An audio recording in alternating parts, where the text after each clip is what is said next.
Hello हे हाय। अब हम लोग पढ़ने वाले हैं मैग्नेटिक रेजोनेंस इंस्ट्रूमेंटेशन। तो let's see about this. So in this chapter, equipments required to acquire MR images are discussed, and four components make MR system. चार components बनाते हैं MR system को, and what are that contents components? तो वो कौन कौन से हैं? वो है the magnet to produce external magnetic field, gradients to localize the signal, transmitter and receiver coils for RF pulses and computer system. तो क्या क्या होता है? मैग्नेट जो कि प्रोड्यूस करता है एक्सटर्नल मैग्नेटिक फील्ड को, ग्रेडियंट लोकलाइज करने के लिए सिग्नल्स को, transmitter and receiver coils for the RF pulses and computer system. And now the magnetism. Magnetism is the fundamental properties of the matter. Magnetism किसकी fundamental property है? Matter की है। All substances possesses, सभी substances में some form of magnetism होता है, and degree of magnetism depends on the magnetic susceptibility of the atoms that make the substance. और कितना मैग्नेटिज्म है उस सब्सटेंस में, ये किस चीज़ पे डिपेंड करता है? Magnetic susceptibility of the atoms में, जो कि उस सब्सटेंस को किस सब्सटेंस से मिलके बना है वो atom. And magnetic susceptibility is the ability of the substance to get affected by external magnetic field and is related to electron configuration of the atom.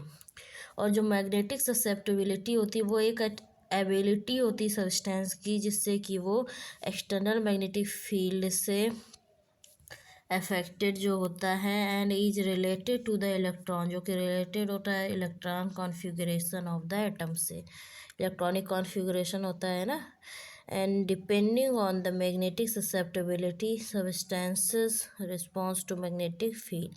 और इसी मैग्नेटिक ससेप्टेबिलिटी के आधार पे सब्सटेंस रिस्पॉन्स करते हैं मैग्नेटिक फील्ड में। And substances can be paramagnetic, diamagnetic and ferromagnetic.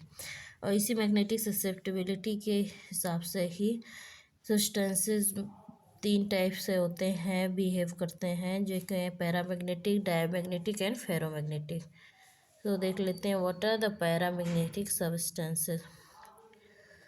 So paramagnetic substances have unpaired electrons within the atom, and this results into the small magnetic field around them. Paramagnetic substances क्या होते हैं? Unpaired electrons होते हैं with in the atom, and इनका result जो होता है into A small magnetic field around them which called magnetic moment. Paramagnetic substances जो कि अनपेयर्ड इलेक्ट्रॉन्स होते हैं with in the atom, the result जो होता है into A small magnetic field around them which called magnetic moment. When external magnetic field is applied, these moments add together and align in the direction of external magnetic field. जबकि external magnetic field apply किया जाता है तो ये moments जो होते हैं होते हैं, अलाइन करते हैं in the direction of the external magnetic field. Thus paramagnetic substances affect external magnetic field in a positive. जो पैरामैग्नेटिक सब्सटेंसेस होते हैं अफेक्ट करते हैं एक्सटर्नल मैग्नेटिक फील्ड को in a positive way by attraction towards the field. ये attraction feel करते हैं towards the field, resulting in a local increase in magnetic field. And इसके एग्जांपल्स क्या पैरामैग्नेटिक सब्सटेंसेस के are gadolinium, oxygen and millennium. Paramagnetic substances के example क्या क्या हैं? Gadolinium, oxygen and millennium. And diamagnetic substance, diamagnetic substances react to opposite way when external magnetic field is applied. जब external magnetic field apply किया जाता है तो ये अपोजिट वे में रिएक्ट करते हैं, they are repelled by magnetic field. Thus diamagnetic substances have negative magnetic susceptibility and show slight decrease in magnetic field strength within the sample. तो इनके एग्जांपल्स क्या क्या होते हैं? Examples of the diamagnetic substance are bismuth, mercury, copper and carbon. bismuth, mercury, copper and carbon are the diamagnetic substance. And ferromagnetism क्या होता है? Ferromagnetic substance get strongly attracted toward the externally applied magnetic field. Moreover, they retain their magnetism even when external magnetic field is removed. Ferromagnetic substance वो होते हैं जो strongly attract होते हैं toward the external magnetic field की तरफ, and moreover वो retain करते हैं दियर मैग्नेटिज्म इवन व्हेन, जब एक्सटर्नल मैग्नेटिक फील्ड रिमूव कर दिया जाता है, सच एज जैसे कि substances are used to make permanent magnet. जो सब्सटेंस ये जब रिमूव कर दिए जाते हैं तब भी इसमें कुछ एक्सटर्नल मैग्नेटिक फील्ड रिटेन हो जा रहता है, and such substances are use to make permanent magnet बनाने के लिए ये सब्सटेंसेज यूज किए जाते हैं। And magnetic field in permanent magnet can be 100 और even thousands of times greater than applied external magnetic field. तो मैग्नेटिक फील्ड जो परमानेंट मैग्नेट में होता है वो 100 या थाउजेंड्स टाइम्स ज़्यादा होता है than the applied external magnetic field. And इसके एग्जांपल होते हैं, examples of ferromagnetic substances are iron, cobalt and nickel. Ferromagnetism किस में होता है? आयरन, कोबाल्ट एंड निकल में होता है। डायमैग्नेटिक सब्सटेंसेज कौन कौन से? बिस्मथ, मर्क्यूरी, कॉपर, एंड ये अपोजिट वे में बिहेव करते हैं, ये निगेटिव मैग्नेटिक ससेप्टेबिलिटी रखते हैं। एंड जो ये पैरामैग्नेटिक सब्सटेंसेज होते हैं कौन कौन से होते हैं? गैडोलीनियम, ऑक्सीजन एंड मिलेनिन, ये पॉजिटिव वे में बिहेव करते हैं towards the external magnetic field. Ferromagnetic strongly attracted towards the external magnetic field होते हैं, एंड इसमें आते हैं आयरन, कोबाल्ट एंड निकल। सो मैग्नेटिक फील्ड स्ट्रेंथ के बारे में देखते हैं। Magnetic field strength by B से इसको डिनोट करते हैं, नोट करते हैं। And primary field as B naught and secondary field as B1। And units of magnetic field strength are gauss and tesla. Tesla is the father of the alternating current and Gauss was the German mathematician.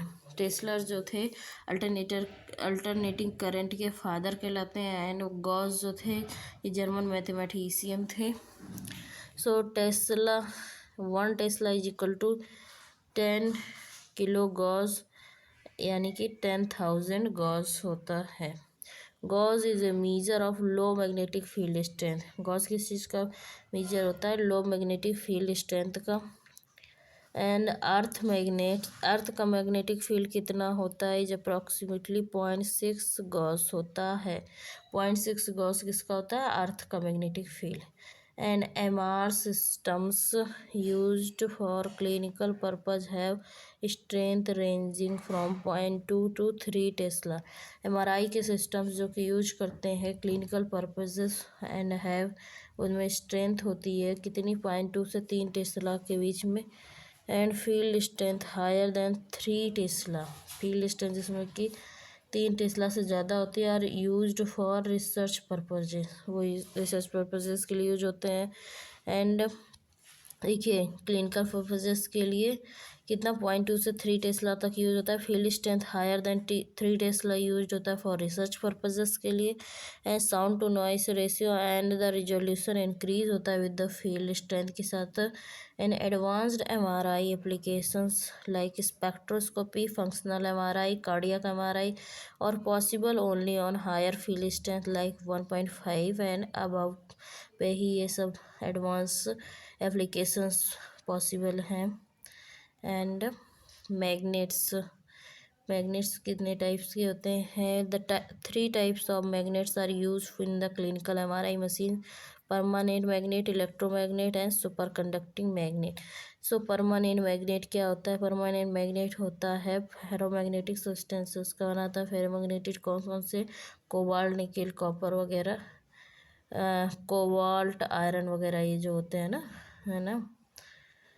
And ferromagnetic substances usually MR में magnets up to alnico which is alloy of aluminum and nickel and cobalt, and permanent magnet do not require power supply and are of low cost के होते हैं. Magnetic field of permanent magnet is directed vertically. And जो magnetic field होती है permanent magnet की वो direct होती है vertically. And open MRI is all possible with permanent magnet. Open MRI जो होती है पॉसिबल होती है with the permanent magnet and which are useful in claustrophobic patient, जो कि यूजफुल होती है इन द क्लास्ट्रोफोबिक पेशेंट्स में. And magnetic field strength achievable with permanent magnet is low in the range, typically 0.2 to 0.5 Tesla. जो magnetic field strength achievable होती है with the permanent magnet के साथ वो लो होती है इन द रेंज, जो कि टिपिकली 0.2 से 0.5 टेस्ला तक होती है. Hence they have low sound to noise ratio, low resolution and higher applications like spectroscopy cannot be performed on them. Open जो हमारा पॉसिबल होती है परमानेंट मैग्नेट से, जबकि विच आर यूजफुल जो कि क्लास्ट्रोफोबिक पेशेंट्स में तो यूजफुल होती है. मैग्नेटिक फील्ड स्ट्रेंथ इसमें अचीवेबल होती है वो लो रेंज की होती है 0.2 से 0.5 टेस्ला की, जिसमें कि SNR एंड रिजोल्यूशन भी लो होता है और इसी वजह से इसमें हायर एप्लीकेशन जैसे कि स्पेक्ट्रोस्कोपी वगैरह नहीं परफॉर्म की जा सकती है. And electromagnets, so electromagnets are based on the principle of electromagnetism के प्रिंसिपल पे बेस्ड है. And the law of electromagnetism states, जो इलेक्ट्रोमैग्नेटिज्म का लॉ है वो कहता है that moving electric charge includes that the moving electric charge induce करता है, induces magnetic field around it. Moving electric field induces magnetic field around it, and if a current is passed through a wire a magnetic field is created around that wire. So the strength of resultant magnetic field is, जो strength होगी उस resultant magnetic field की is proportional to the amount of current moving through the wire. And if the wire is looped like a coil and current is passed through the magnetic field generated is directed along the long axis of the coil. So magnets made of such coils are called solenoid या resistive electromagnets. तो इस तरीके के magnets को कहते हैं solenoid या फिर resistive magnets. And all wires eight normal temperature पे, all wires at normal temperature tend to resist and passage of current, and at this resistance increase current decrease with the resultant reduction in the field strength. To get a homogeneous field current must be steady and stable, and the heat generated during this process is removed by running. और इस process से जो heat generate होती है और removed होती है by running cooled water through tubes passing over the ends of the coil, and the field strength obtained with the electromagnet is limited to 0.2 to 0.3 Tesla because of continuous power and cooling requirements. Even though capital cost of low operational cost is high for electromagnets because of enormous power requirement, however electromagnets are easy to install and can readily turned on and off inexpensively. तो क्या होता है इसमें देख लीजिए, जो magnets होते हैं magnetic field B naught one permanent magnet is vertically directed perpendicular to the long axis magnet bore north and south. तो जो इसमें जैसे कि जो ये सोलेनॉइड या रजिस्टिव इलेक्ट्रोमैग्नेट्स होते हैं हम इसमें ऑल वायर जो कि नॉर्मल टेम्परेचर पे होती हैं वो रजिस्ट करती हैं पैसेज ऑफ करंट को एट द रेजिस्टेंस. ये जैसे जैसे रेजिस्टेंस इंक्रीज होता है करंट डिक्रीज होता है with resultant reduction in the field strength. And इसी के साथ फील्ड स्ट्रेंथ भी कम होता है। और homogeneous field current must be steady. Homogeneous field current steady and stable होना चाहिए। Heat generated during this process is removed by running. इस प्रोसेस में जो हीट जनरेट होती है और रिमूव की जाती है by the running cooled water through tubes and passing over the ends of the coil, and field strength obtained with electromagnets is limited to 0.3 to 0.8 0.2 to 0.3 Tesla because of continuous power and cooling requirements. Even though capital cost is low, operational cost is high, and electromagnets have enormous power requirements. So, however, electromagnets are easy to install and can readily be turned on and off inexpensively. And now superconducting magnets. Some metals are like mercury, niobium, titanium alloy lose their electric. कुछ metal जैसे कि mercury, niobium, titanium alloy lose their electric resistance at a very low temperature and become superconductors, as discussed in the section of the electromagnets. As resistance decreases, current increases, and current increases, magnetic field strength increases. So therefore superconducting magnets, जैसे कि मतलब current जब जब resistance कम होता है तो current बढ़ता है, एंड करंट बढ़ता है तो नेगेटिव फील्ड स्ट्रेंथ भी बढ़ती है। And super conducting magnet higher field strength is achieved by completely eliminating the resistance to the flow of current. इसमें रेजिस्टेंस को एलिमिनेट करके और मैग्नेटिक फील्ड स्ट्रेंथ को अचीव किया जाता है। Moreover, once superconducting wires or coils are energized, the current continues in the loops as long as superconducting wires is maintained below the critical temperature. Okay, and there is no power loss. There is no power loss, and continuous power supply is not required to maintain magnetic field. And structure of the superconducting magnet जो कि नीचे दिखाया गया है। Important components are as follows. Superconducting wires. Magnetic field is produced when current is passed through the superconducting wires, and these wires are made up of niobium titanium alloy. This alloy becomes superconducting. ये alloy superconducting हो जाता है at 10 Kelvin. कब हो जाता है? 10 Kelvin पे हो जाता है।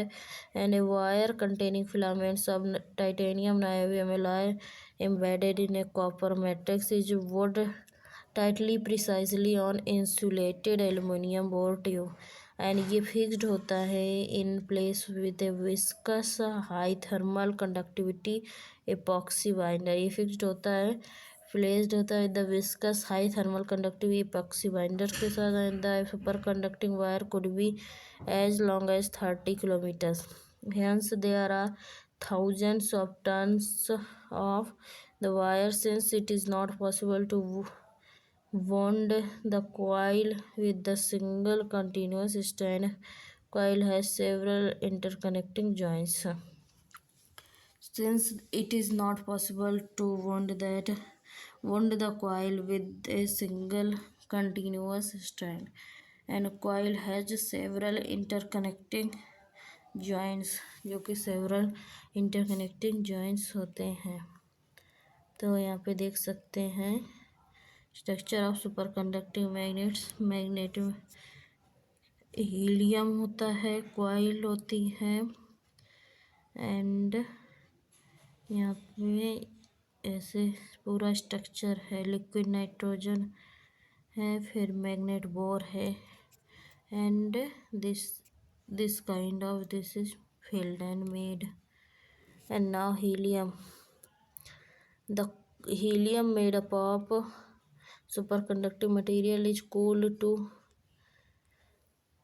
The coil made up of superconducting material is cooled to 4 Kelvin -269 degrees Celsius by cryogens like liquid helium, which surrounds the coil all around because of smaller heat leaks into the systems. Helium steadily boils off, and this boil off is reduced by much cheaper liquids nitrogen, and however helium needs to be replenished with on regular basis, usually every 6 months में इसको replacement होनी चाहिए. And liquid nitrogen and radiation sealed, the can of liquid helium is surrounded by cooled liquid nitrogen and radiation seals. This prevents any heat exchange between helium and surrounding. So nitrogen boils up at 80 degrees Kelvin and is much cheaper than the helium. So liquid nitrogen and radiation seals produce evaporation of liquid helium to approximately 0.3 liters per hour. Okay, and starting of the magnet. So starting of the magnet, when magnet is started first time, it is done in a particular way or sequence. First, superconducting coil is cooled at -269 degrees Celsius by helium and liquid nitrogen, and the magnet is energized by delivering current from external power sources to the superconducting coil. This process is called ramping. तो जो magnet का पहले सबसे पहले होता है particular way होता है सीक्वेंस का, सुपर कंडक्टिंग कॉइल जो होती है उसको कूल किया जाता है -269 डिग्री सेल्सियस पे by helium and liquid nitrogen के द्वारा, and the magnet is energise किया जाता है by delivering current and external power source to the super conducting coil, and इस प्रोसेस को बोलते हैं रैम्पिंग बोलते हैं. And once desirable level of current is achieve, एक बार डिजायरेबल लेवल ऑफ करंट अगर अचीव कर लिया तो पावर सप्लाई कट ऑफ हो जाएगा, एंड द करंट जो है वो कंटिन्यू करता है to the circulate through the coil as long as the temperature. जो करंट है वो कंटिन्यू करता है to circulate through the coil as long as temperature is maintained below -269 degrees.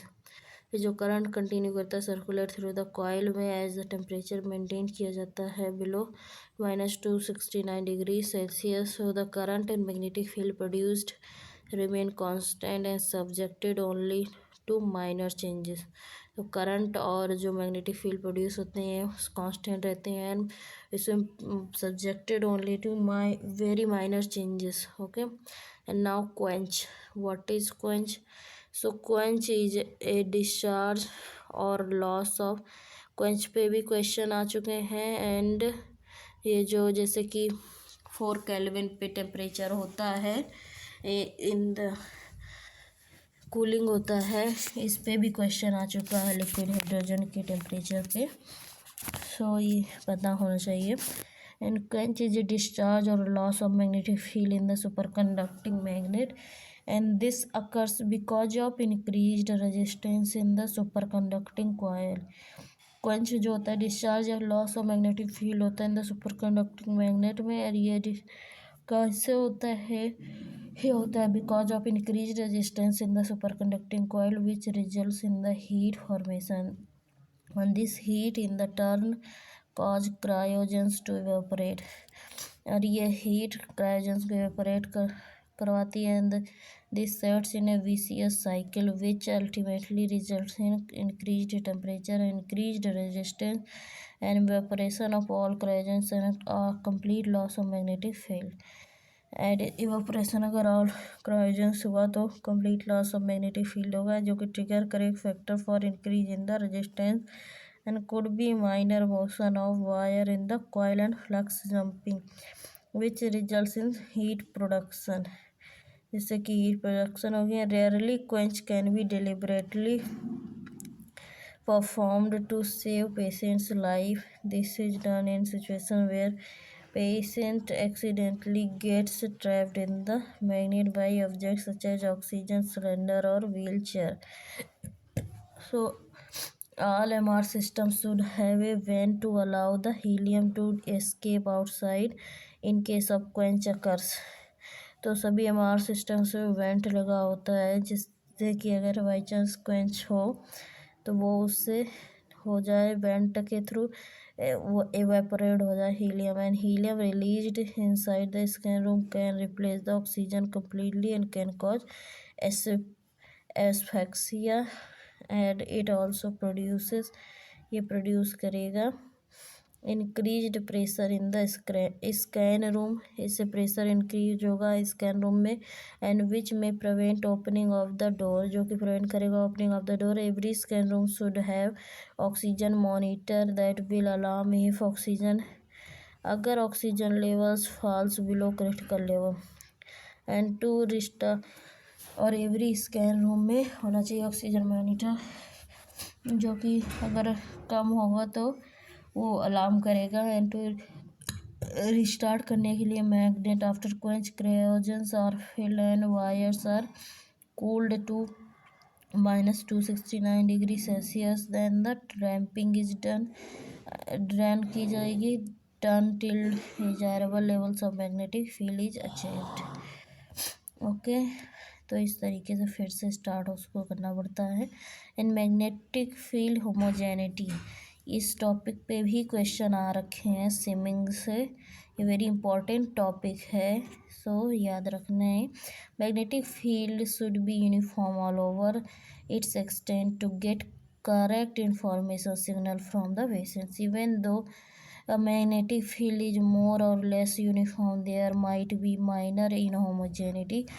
देखिए magnetic field should be uniform होना चाहिए all over its extent to get correct information from the patient, and even though magnetic field is more or less uniform and there might be minor inhomogeneity in the process of making the magnetic field और जो process होता है making का magnetic field homogeneous is called as swimming.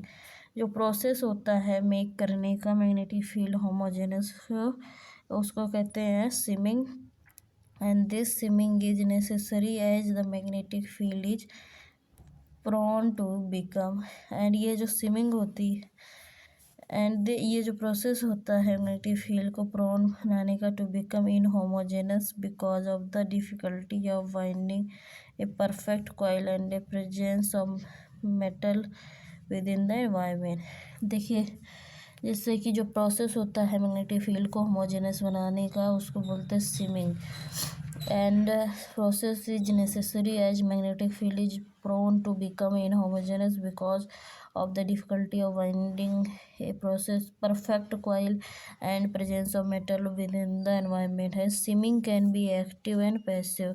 Swimming दो type से होती है active shimming and passive shimming and passive shimming is done by keeping metal piece. Passive shimming कैसे करते हैं is done by the keeping metal pieces called swim plates and in the field to oppose the inhomogeneity. And active swimming is done by passing current through the gradient coils.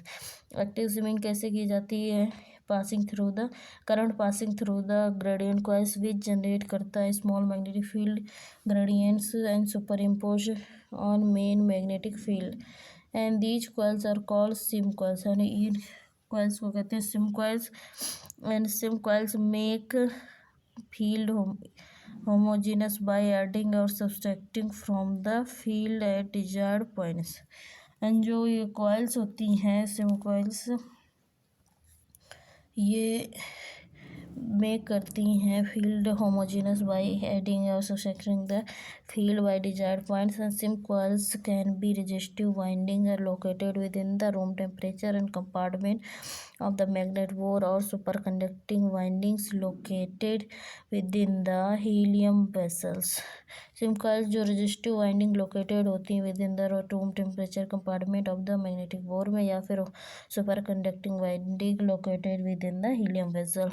and homogeneity is expressed homogeneity कैसे express करते हैं expressed as the part per million में and homogeneity of ten ppm may be insufficient for protein spin echo imaging, and homogeneity 10 part per million may be sufficient for routine spin echo imaging के लिए कितनी homogeneity होनी चाहिए 10 part per million, and however for proton spectroscopy a highly homogeneous field की ज़रूरत होती है जो कि होना चाहिए 0.1 part per million is required to be able to detect metabolites।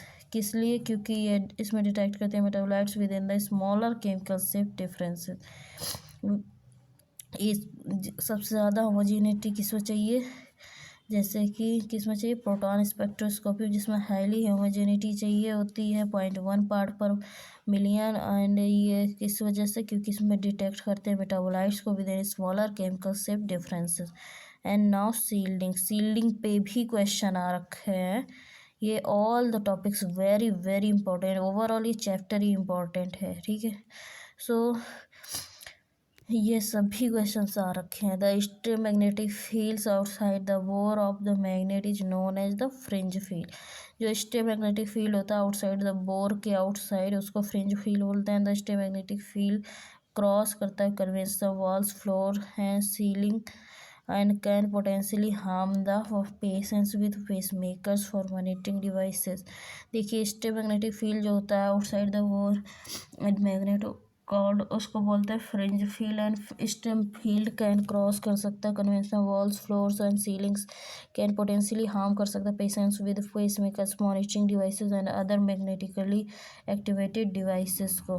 And present near by, ये प्रेजेंट होता है नियर बाई फ्रिंज फील्ड। ये कहाँ पे प्रेजेंट होता है? Near by the end patient वगैरह के नियर बाई प्रेजेंट होता है। And fringe field and it's effects can be prevented by either passive shielding और एक्टिव सील्डिंग। फ्रिंज फील्ड और इसके इफेक्ट्स को कैसे प्रिवेंट कर सकते हैं? बाय द पैसिव सील्डिंग या active shielding. Passive shielding is done by the lining of the walls of the MR room by steel और कॉपर। पैसिव सील्डिंग कैसे करेंगे? जो एमआर रूम का वॉल होगा उसको लाइन करेंगे बाय द स्टील या फिर कॉपर से। And this shielding chamber is called as Faraday cage, and इसको बोलते हैं passive shielding. And active shielding use करता है एडिशनल या solenoid magnet outside the cryogen bath that restrict to the external magnetic field lines to an acceptable location। However, active sealing is an expensive alternative। And जो active ceiling होता है expensive alternative होता है। Active ceiling में करते हैं हम क्या? Additional solenoid magnet outside the cryogen bath की यूज करते हैं, जो कि रेस्ट्रिक्ट करता है मैग्नेटिक फील्ड लाइंस को टू एन एक्सेप्टेबल लोकेशन पे, कितनी लोकेशन में रहना चाहिए। लेकिन ये महंगा अल्टरनेटिव है। एंड जो पहला अल्टरनेटिव है पैसिव सीलिंग, वो फैराडे केज का होता है। इसमें वॉल्स में स्टील या फिर कॉपर का यूज करते हैं। And now gradients. So gradients or gradient coils are use to vary magnetic field strength over the extent of magnetic field. Gradient क्या होते हैं? ग्रेडियंट कॉइल्स जो यूज होते हैं वेरी करने के लिए मैग्नेटिक फील्ड स्ट्रेंथ को over the extent of magnetic field. And gradient systems consist of 3 sets of coil. Gradient system क्या कंसिस्ट करते हैं? 3 सेट्स ऑफ कॉइल्स जो कि प्रोड्यूस करते हैं field with changing strength X Y Z directions में। And the field gradients are applied along X Y and Z axes are perpendicular to each other and are used for slice selection, phase encoding and frequency encoding। तो क्या होता है gradient या फिर gradient coil जो कि use होता है वेरी करने के लिए मैग्नेटिक फील्ड स्ट्रेंथ को over the extent of magnetic field. And gradient system consist करते हैं 3 सेट्स ऑफ कॉइल्स जो कि प्रोड्यूस करते हैं field with changing strength in X Y Z axes Z directions. And the 3 gradients applied along x y and z axis are perpendicular to each other and are used for slice selection, जो कि use होते हैं for the slice selection and phase encoding and frequency encoding. In a typical spin echo imaging slice selection gradient is on 3 millisecond. एक typical जो spin echo imaging होती है उसमें slice selection gradient होता है 3 मिलीसेकेंड का। And the phase encoding gradient होती है फॉर द 4 मिलीसेकेंड का। एंड फेज एनकोडिंग ग्रेडियंट होता है कितना 4 मिली सेकेंड का। And frequency encoding read out gradient for 8 milliseconds के लिए होता है। तो ग्रेडियंट्स के बारे में हम लोग देख लेते हैं। 3 सेट्स ऑफ कॉइल्स होती हैं, प्रोड्यूस होते field changing to the XYZ axes and the gradient applied होता है। XYZ axes are perpendicular to each other होते हैं। एंड जो slice selection phase encoding and frequency encoding होता है, is typical spin echo imaging slice selection gradient is on for 3 millisecond, phase encoding gradient for 4 millisecond, frequency encoding and readout gradient for 8 millisecond होता है। So how gradient coils are produced? Gradient coils कैसे produced होते हैं? So magnetic field strength is proportional to the amount of current passed through the loop of wire. जो magnetic field होता है strength वो proportional होता है through the amount of current जो कि pass होता है through the loop of wire, and number of loops in the wire and the size of the loop and how closely the loops are spaced. So by changing these factors a coil can be produced and which increases and decreases magnetic field strength in a particular direction, जो कि increase करता है decrease करता है magnetic field strength को in a particular direction में। and gradient strength stiffness is measured in the unit of gradient per centimeter या फिर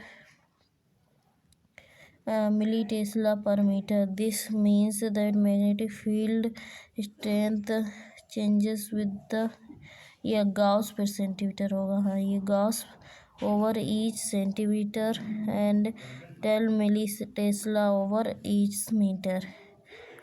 ग्रेडियंट स्टिफनेस को इसी में मेजर करते हैं गॉज पर सेंटीमीटर या मिलीटेस्ला पर metre. This means magnetic field strength changes with by 1 gauss over each centimetre और 10 millitesla over each metre. Stronger gradients जो स्ट्रॉन्गर होते हैं gradients are 15 to 20 millistesla. Stronger gradients 15 to 20 millistesla allow high speed and high resolution imaging. And gradient strength has an effect on slice thickness and FOV that can be used for same bandwidth. And weaker gradient will produce thicker slice, जो weak gradient होगी उसमें thick slice होगी, and stronger gradient will produce thinner slice and smaller FOV. And this the time taken by the gradient to reach its maximum amplitude is called as rise time।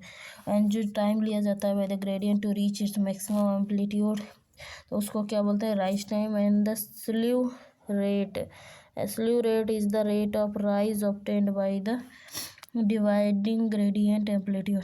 Slew rate जो होती है rate वो होती है जो कि rise करती है obtained by the dividing gradient amplitude by rise time and is measured in और किस चीज़ में मेजर किया जाता है इन द टेस्ला पर मीटर पर second. And duty cycle is the time during which the gradient system can be run at maximum power. Duty cycle क्या होता है? वो टाइम होता है जिसमें कि ग्रेडियंट सिस्टम रन करता है एट मैक्सिमम। कैसे रन करता है? At the maximum gradient system पे। मैक्सिमम ग्रेडियंट जो होता है system can run at maximum power पे रन कर सकता है। And gradients coils are located coaxially in the room temperature. जो ग्रेडियंट सिस्टम होता है वो ग्रेडियंट कॉइल्स लोकेटेड होते हैं coaxially in the X ray room temperature compartment of the magnet bore में। एंड ए प्रॉब्लम जो होती है associated with gradient system is generation of eddy current। A problem associated with gradient system is generation of eddy current। and eddy currents क्या होती है? Degrade करती हैं homogeneity of the magnetic field को। eddy current जो जब कोई problem आती है ग्रेडियंट सिस्टम में तो जनरेट होती है एडी करंट डिग्रेड करती है होमोजेनिटी को, जो कि होमोजेनिटी होती है इन द मैग्नेटिक फील्ड में, and it also causes the heat production with results in the evaporation of cryogens. यानी इसकी वजह से हीट प्रोडक्शन होता है ना, ये इसकी वजह से इवेपोरेशन ऑफ क्रायोजेंस होता है। Various methods are use to minimize the eddy currents को कम करने के लिए वेरियस मेथड्स यूज किए जाते हैं। Apart from localization gradients are also useful in gradient echo sequences.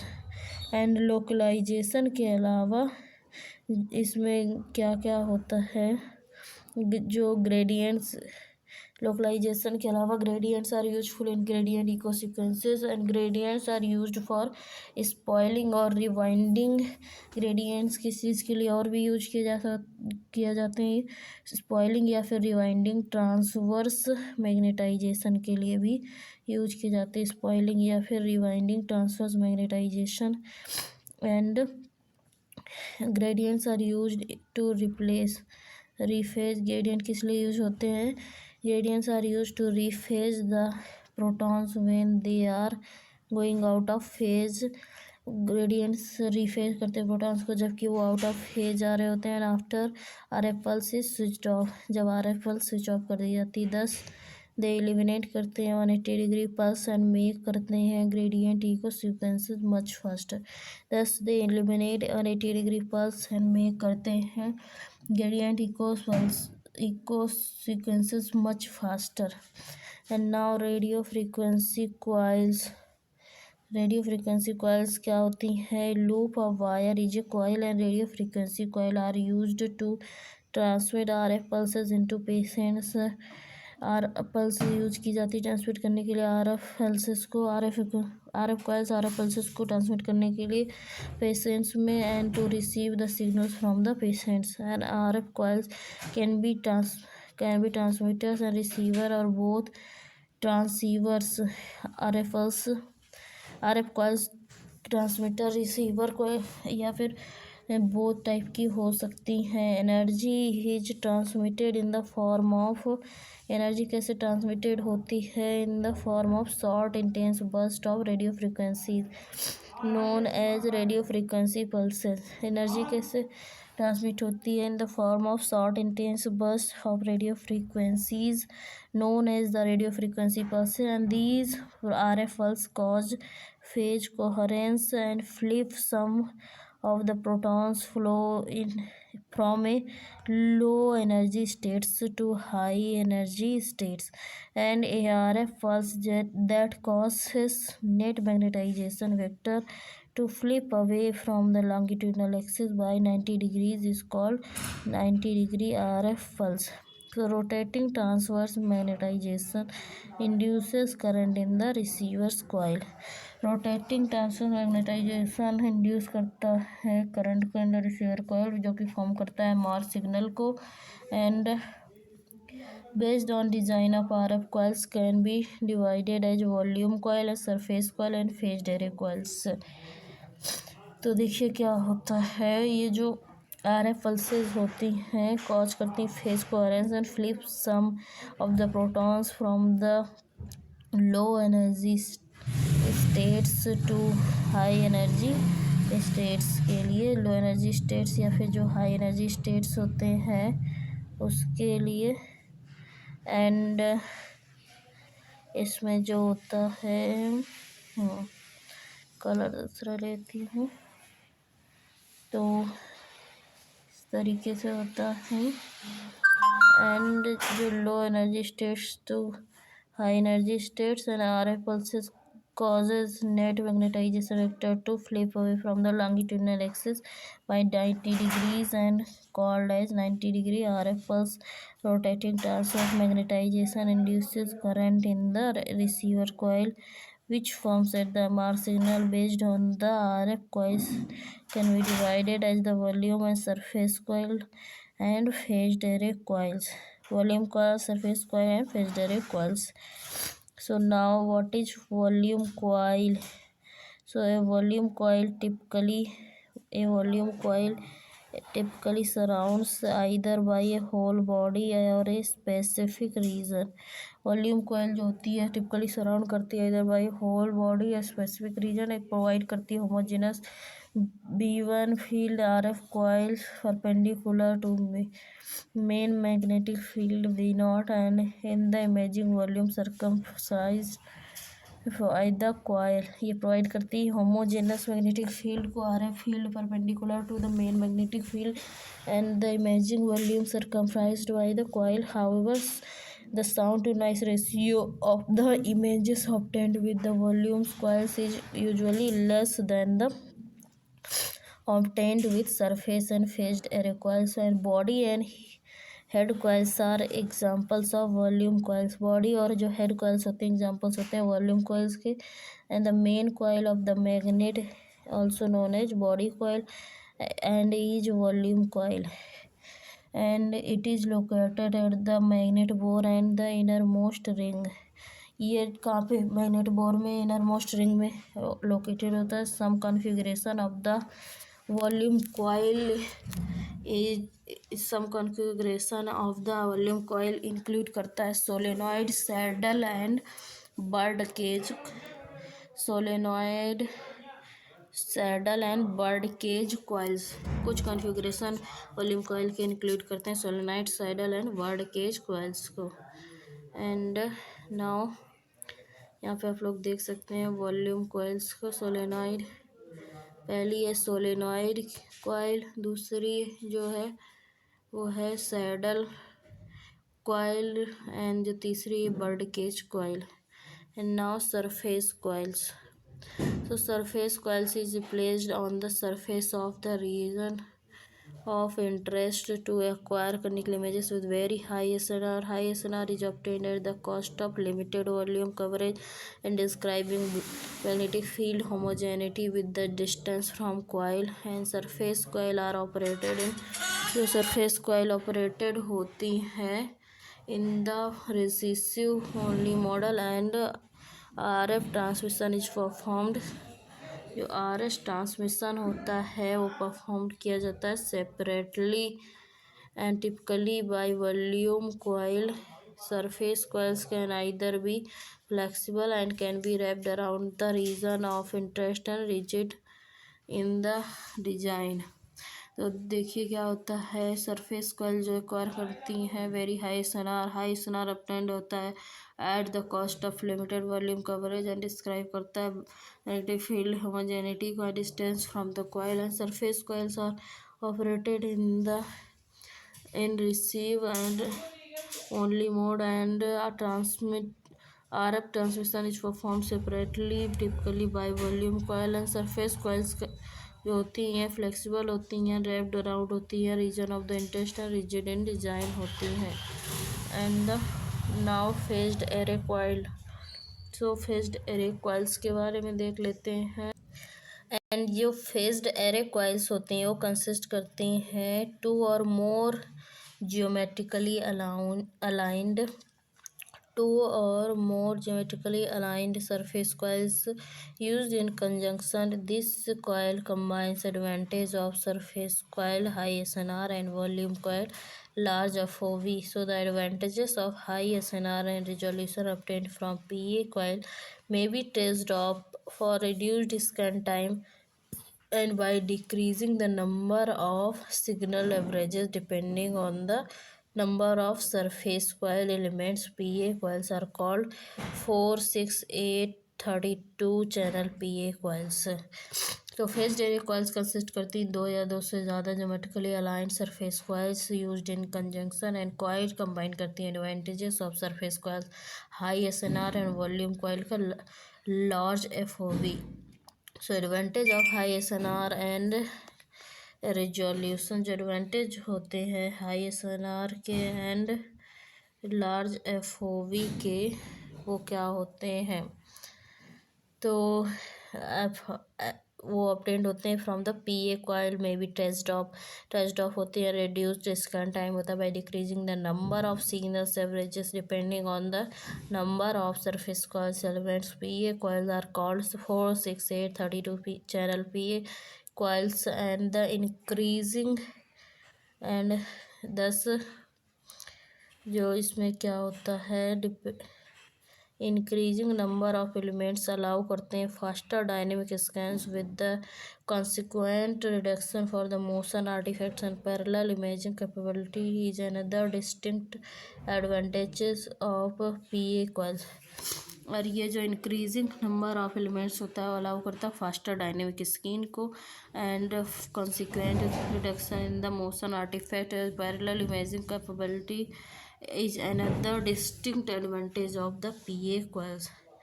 ये another distinct advantage होता है of the PA coils का। एंड यहाँ पे आप लोग देख सकते हैं सरफेस वर्सेस वॉल्यूम कॉइल्स। ये surface note that the increased resolution details image with orbit coil A में एंड बी में क्या है compare to the image with head coil and A1 not decreasing signal beyond the orbital apex in the image B। So computer and accessories, computer systems control करते हैं every application. वो computer systems controls every application, they perform functions of data collection and manipulation, image weaving, storage, retrieval and documentation। Computer system जो होते हैं वो control करते हैं every application, they perform functions of data collection, manipulation, image viewing, storage, retrieval and documentation को। So now next chapter is the sequences, basic principle and classification we will do। इसको हम लोग अगले लेक्चर में करेंगे, ठीक है।